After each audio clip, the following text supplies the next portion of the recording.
Hi, I'm Luisa. Well, this is basically just a mock presentation before a conference. So please, if you don't like anything, just destroy it. Then just pray to be the best as it can be. Well, this is part of a paper that we did together with Paolo, with Dimitri, and Mike Patterson. It's all about how can we learn social networks by influencing different opinions.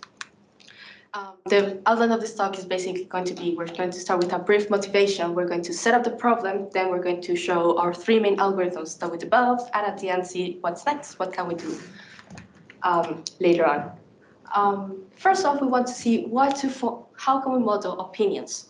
From a theoretical point of view, we can see social networks basically as a directed graph. We can think of us as our agents as the nodes in our social network, and we can see that an agent influences another one by drawing an edge on our graph. Also, we can endow our nodes with different traits, as for example, if someone supports an idea or it's against it. We can say that either someone is going to support a new technology, is going to support a new policy, or basically whatever we want as long as it's binary. Well, we're going to focus on binary opinions. This is going to give us a framework to see how are these social dynamics, and we can use this to understand the different communication that's going around our social network. We can use this for marketing or activism to promote like altruism or cooperation, but also studying this help us to know how can we avoid spreading misinformation or toxic ideas. This can also help us develop more resilient networks towards manipulation. In that sense, let's set up a scene. Let's think about ourselves as some campaigner who wants to promote either a law, a product, new technology, or an initiative, and we know the state of opinion of a social network. In that sense, we also have some sort of budget. We can persuade some agents, some light persuasion, to make them shift their opinions. It could be like either share some sponsoring or some like incentives, time, money, you called it. And we also know that people are going to talk across the network. And our goal is to find who are going to be the most relevant agents in our social network. Who do we want to target who are trying to spend our incentives? However, the fact that we know how people talk doesn't tell us about anything about how they're talking. We might know what are their opinions, but we don't know their links. And that's when it becomes a little bit tricky. We will know that, well, we're going to suppose that we're going to be working with an underlying majority function opinion dynamics. That means I'm going to succumb to peer pressure and take the same opinion as my friends. So if I have some friends and there's a strict majority supporting certain ideas, I will adopt it. So for example, in our first labeling, we have the central node, whose all of its influencers have their opposite opinion. So after one step, in opinion diffusion, I'm going to turn and agree with them. However, once I have some sort of like tie, I'm going to remain with my own opinion. So in labeling 2, I have 2 agents that agree with me, 2 agents that disagree with me. So the next step, I'll be like, okay, I remain with my same opinion. Oh, sorry. And for this type of proposal, for this particular diffusion mechanism, we have that some authors have been studying influence maximization, how do we manipulate the opinion diffusion, and also in terms of social choice, how is opinion going to converge, how fast, and if we can turn minorities into majorities in a social network. However, usually what happens here is that they know the input, they know the social network as a whole, and then they want to understand this like influence maximization, opinion diffusion, opinion convergence. Our problem is basically flipping this around. We want to see from the opinion diffusion and opinion convergence, what can we say about the links? What can we say about the social network, underlying social network? In that sense, we're going to set up some basic game rules for our campaigner. So our campaigner is going to be able to intervene on our social network, is going to be able to ask what is going to be the current opinion and observe what is the result of that current opinion in my social network. And also we're going to say this campaigner is going to start depleting all of her budget until she's sure what is going to be the target, the underlying social network. But the question is, how much budget we will need to get there? So our task is to know the underlying network. We have time, we have interventions that we're going to keep track of. For example, if we know that our underlying network is this one, we know that we're having majority dynamics. We're going to see that from the campaigner's point of view, we see two nodes with opinions white, one node with black opinion, and then after one time step in our opinion diffusion, we're going to see that these two switch opinions, this one remain the same. What happens? If I also be able to intervene, so I will say, okay, you're not opinion, you don't support my product anymore, you're going to be against, so I'm going to spend one intervention to do so and observe what is the result of it. What happens once I don't know which one is the underlying network, I won't be able to distinguish between these two nodes, these two networks here. I don't know if this diffusion came from the one on the left or the one on the right. In that sense, why is this problematic? Well, basically, we're going to start counting how many possible labels can we have in our network and how many possible directed networks can we have. Basically, we have n nodes that's going to grow exponentially. For our labelings, it's going to be quadratically exponentially if we have the directed networks. Basically, it's going to be very computationally expensive. What we're going to do, we're going to start with a big hypothesis space, and we're going to start filtering out all the networks that are not going to be consistent with the opinion diffusions that we observe. And particularly, our goal is to design an algorithm that's going to be able to do this in polynomial time. So we're going from exponential to polynomial, and we actually managed to do that. In the case of any network, finding any network, we got some quadratic observation budget. We designed an algorithm for quadratic observation budget, cubic intervention budget. However, once we know some underlying structure, underlying dynamics, for example, we know that it's a clique, we can also improve these bounds. We get that in the case for odd cliques, these are going to become linear and quadratic, and even for even cliques, we're going to have both of them to be linear in observation and intervention. But what is special about cliques? Well, what happens is that we know the dynamics. We're going to know that each opinion diffusion is going to be deterministic. If it's even and we have a balanced opinion, every agent is going to change their opinion after one time step. Basically, because we have n halves agents that disagree with me and n halves minus one agents that agree with me. So everyone's going to change their opinions, and because everyone changed opinion, they're going to change back. So you're going to have this sort of flickering state when you have even cliques. What happens as soon as we break down our balance, we're going to have that this majority is going to influence all of this minority, so everyone's going to converge to whichever opinion is the most popular one. And by knowing this is how we can exploit that to improve our algorithms. Let's start with our even cliques. We claim that we can do this in linear observations and interventions. For this, we're going to have the windmill algorithm. Basically, we're going to have this line that is going to be moving around like a windmill. We're going to have what the campaigner can see. We're going to have a network that we don't know which links are going to be connected, and we're going to have some simultaneous agents. The simultaneous agents are basically going to be two agents or more agents that as soon as I follow one, I need to follow the other one as well. So for instance, if I follow Ben, and if I could follow Ben and Luke, or neither of them. Let's see, if we start here, I want to observe one time step. Because it's a clique, it's going to flicker around. As soon as this doesn't work the way that I expect it to work, I can just simply say it's not a clique. Because it flicked, I can then try to intervene on two agents. I'm particularly going to move my arrow, my line around, and change the opinion of those agents who pass from one side to the other.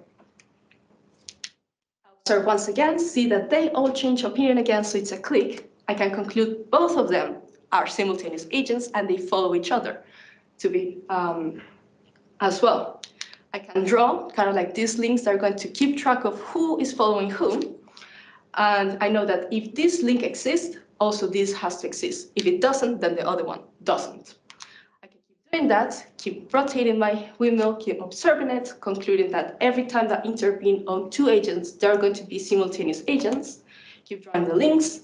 And once I combine both information for my two time steps, actually this collapse, and I have that.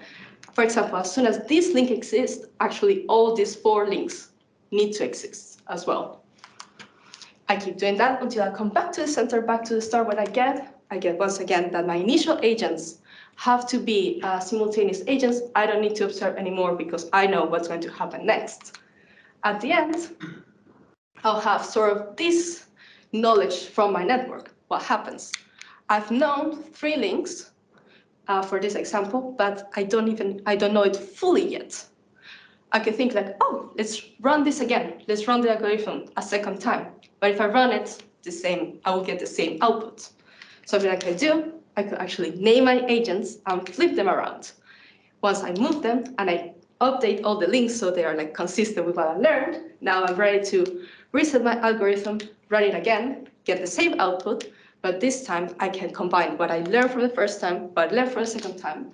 And what you get is that the known links from one side are going to show me that, for example, this link exists here, so this link exists, so all of them here exist. The same goes free, because this link exists, I know that these ones in blue, all of them have to exist. Once I combine them, I actually get that all of the links need to exist, that is, it is a clique.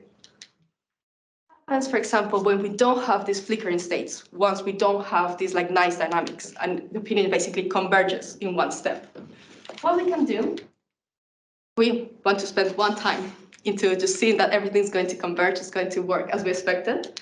We choose a target node, we influence half of some of the other nodes, you choose your favorite nodes. We're going to see it's going to converge to the same opinion. Then what I do, I change the same nodes plus myself, my reference node, and see that's going to converge to the opposite opinion. What do we get? We get 2 networks that just, 2 labelings that just differ in one agent, but who all of the, once I see one opinion step, is going to be completely different. That tells us that everyone has to follow my reference node. If I do this again for the next agent, I flip 2, see that all of them turn white, flip now 3, and they all go to black, I get to conclude that, oh, everyone follows this node again. What can I do with these two, with this information? I combine them, and what I get is that everyone has to follow these 2 agents.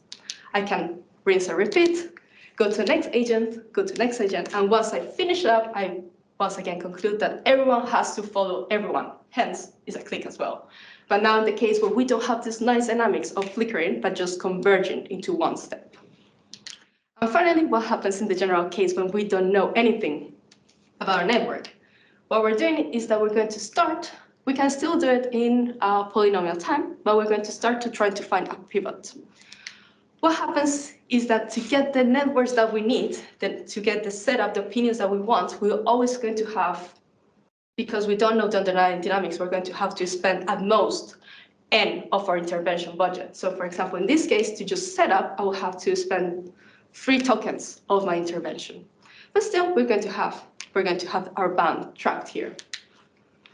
What happens, we're going to get up the rule that basically, if we want to set all of them with the same opinion, I'm going to keep track of who are going to be the influencers of my first node, and I'm going to have the rule. If after one time step, my target node remains with the same opinion, I'll simply move on, intervene the next one. If it changes, then I'm going to set this node as the pivot, because this is going to be the agent that's going to be the tiebreaker. It's going to be the first one that's going to make my target node change its opinion. If I observe, for instance, in this case, I observe, nothing happens, so I just move on. I had to spend at most and more of my intervention budget. I observe, oh, it changed. So what can I conclude? I can set this node as my pivot, and I know it's going to influence my target node. I can technically do, this was just being lucky that second time step actually changed, but I could have gone all over until the end, which is why we're going to have a bound of n in our observation and budget. Now, for the second stage, we want to find all the remaining influencers. What do we know? We know that from this previous state, actually, P is going to be a tiebreaker. So we're going to have as many influencers on the left as the ones that we have on the right. So we can actually, no, the other side. There we go. So what can we do is that if we set up a network in this setup, so our pivot and our target node opposite opinions, then I will know everyone else on black. I will know that this node is going to be black only if it follows that node, my reference node. The same will happen if I go to the right.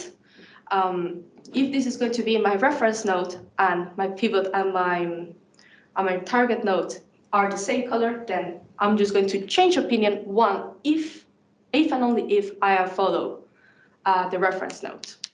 Once I do that, we can also extract all the missing links that we have. For instance, if I spend some intervention to get this set up, nothing happens, then I know it doesn't. Oh, I know that they follow, that my target node must follow my reference node. If I go to the next site, I know this one is going to be my reference node. We have the setup that we wanted, and we observe nothing happened. Then they're not going to be influencers. Go to the next one, see what happens. They change, hence they're going to influence this last node. In this case, this is going to be the only set of influencers for my target node that's going to be consistent with all the opinion diffusions that I have observed so far. And we have our budgets, which in this case, we did 3 time steps. We had to add 3 observations, 3 n interventions. That's actually because that is actually going to be n minus 2. That is n minus myself, the target node, minus the pivot. That's going to be deterministic. And iterating over all the agents in our network is what is going to give us the cubic bound for intervention and the quadratic bound in our observations. And with that, we actually get the general case. So far, what we found quadratic and cubic algorithms for exact learning. We have improved these bounds if we know the underlying structure and underlying dynamics of our social network. Well, we have some sort of information of our social network.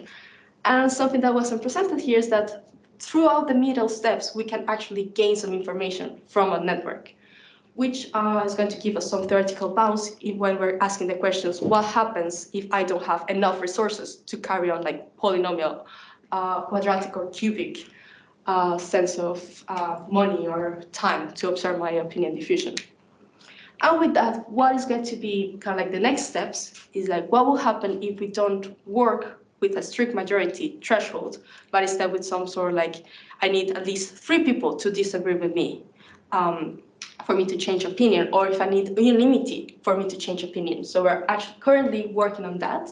We want to see what happens if we drop the exact learning assumption and we just want to know probably approximately correct network. So we want to like see some from every epsilon, we have a delta. So how close can we get for our target network? And what will happen if we start to add some dynamics to our network? What if agents can break ties or can like try to cooperate or form new links? Maybe we want to get some partner selection, the rich get richer, or some preferential attachment. And finally, well, as we've seen, it's polynomial is still scaling. We still have a very big hypothesis space. So how can we actually scale this up so we can put some real world data into it? Yeah, and that'll be it for me.